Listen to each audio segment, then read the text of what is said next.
Aujourd'hui, c'est moi qui ai demandé à ce qu'il vienne pour qu'il puisse voir un peu les difficultés qu'ont rencontrées les gens de Rivière-des-Pères et lui poser la question en tant que président du Sénat, deuxième homme de l'État, quelles sont les solutions qu'il peut apporter avec nos parlementaires pour répondre à l'attente des Guadeloupéens.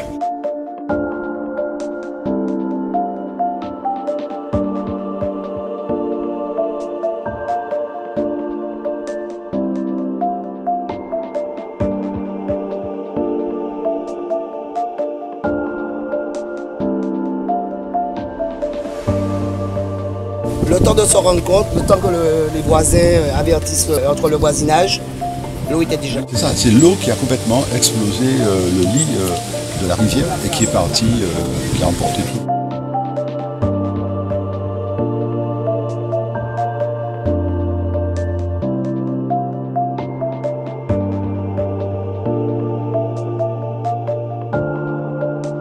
Avec le réchauffement de la planète, nous devons nous attendre au pire. Donc l'adaptation des politiques publiques doit permettre également de mieux prendre en compte les difficultés et le président de région l'a dit. Il y a un certain nombre de difficultés dans la loi qui ne permettent pas effectivement de prendre des décisions rapidement et de porter des réponses à la population.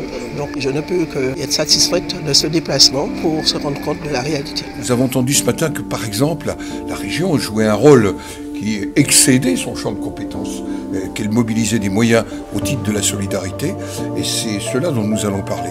Est-ce que la réponse publique, elle est efficace? Est-ce qu'on permet aux collectivités territoriales de répondre rapidement? Toute modification qui concerne les collectivités territoriales de la République commence en première lecture au Sénat.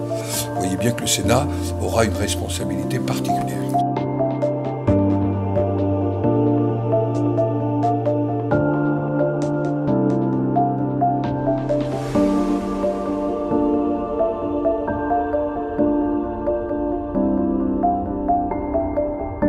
Ce sont des relais tels que le président du Sénat, de l'Assemblée nationale, des parlementaires que nous avons besoin pour faire vraiment entendre nos difficultés. Et ce que nous demandons aujourd'hui, c'est qu'il y ait plus de responsabilités pour les élus que nous sommes. Ce n'est pas normal que nous puissions prendre 4 ans pour lancer un projet parce qu'il y a des études sur l'eau, sur les fouilles archéologiques.